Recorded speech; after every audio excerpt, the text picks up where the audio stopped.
Hi mga mamis! For today's video, gagawa tayo ng squash puree. So, syempre, masarap to kasi kalabasa. Tsaka, syempre, masarap to kasi sanay na si Matt sa mga gantong texture. Tsaka, mas smooth ang kalabasa.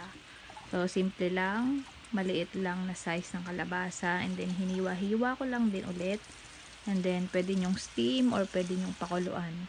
Pero, since kalabasa is sobrang tigas, so, papakuluan ko siya. So, tansyahin nyo lang din yung tubig niya. And then, pakuluan nyo siya ng 5 to 10 minutes or hanggang sa lumambot. Ayan, pag ganyan na siya kalambot, okay na yan. Palamigin lang ng konti. At pwede na nating ilagay sa blender. Ayan.